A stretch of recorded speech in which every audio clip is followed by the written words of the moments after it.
অবিশ্বাস্য আত্মবিশ্বাস ও দক্ষতার পরিচয় দিয়ে চ্যাম্পিয়ন্স লিগের সেমিফাইনালের প্রথম লেগে ইন্টার মিলানের বিপক্ষে দুইবার পিছিয়ে পড়ার পরও দুর্দান্তভাবে ঘুরে দাঁড়িয়েছে বার্সেলোনা। রোমাঞ্চকর এই ম্যাচটি ছিল অনুভূতির এক রোলার কোস্টার, যেখানে দুই দলই নজরকাড়া পারফরমেন্স দিয়েছে, যা দর্শকদের শেষ পর্যন্ত টান টান উত্তেজনায় রাখছিল। মাত্র ১৬ বছর বয়সী লামিন ইয়ামাল পুরো ম্যাচে ছিলেন আলোচনার কেন্দ্রবিন্দুতে। অসাধারণ ড্রিবলিং দক্ষতায় ডিফেন্ডারদের ফাঁক গলিয়ে একক প্রচেষ্টায় বার্সার প্রথম গোলটি করেন ইয়ামাল। গুরুত্বপূর্ণ সমতাসূচক গোলটির অ্যাসিস্টও দেন এই তরুণ। তার খেলা শুধু স্কোরবোর্ডেই প্রভাব ফেলেনি, পুরো দলের মনোবল এবং খেলার ধরন বদলে দিয়েছে।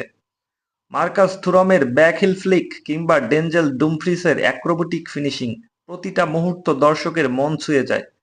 কিন্তু শেষ পর্যন্ত বার্সেলোনার লড়াকু মনোভাব এই ম্যাচের আসল গল্প। আরও একটি নতুন রাত লেখা হলো আরও একটি কামব্যাকের গল্প। ম্যাচের মাত্র ২১ মিনিটেই ২ গোলে পিছিয়ে পড়েছিল বার্সা।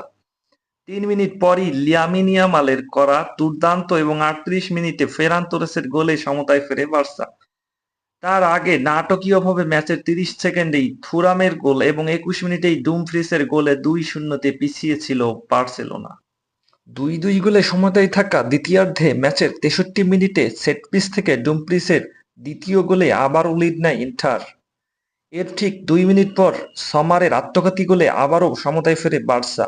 বক্সের বাইরে থেকে নেওয়া রাফিনহার শট বারে লেগে ফিরতি বল অপ্রত্যাশিতভাবে গোলকিপারের শরীরে লেগে প্রবেশ করে জালে। ম্যাচের বাকি সময়ে আর কোনো গোল না হলে ৩-৩ সমতায় শেষ হয় এই ম্যাচ। শেষ বাঁশি বাজার পর দুই দলই ক্ষুধার্ত। বার্সা তাদের গতি ধরে রাখতে চায়, আর ইন্টার চায় ঘরের মাঠে নিজেদের শ্রেষ্ঠত্ব প্রমাণ করতে। ফিরতি লেগে অপেক্ষা করছে মহাযুদ্ধ, যেখানে জয় মানেই ফাইনালের টিকিট।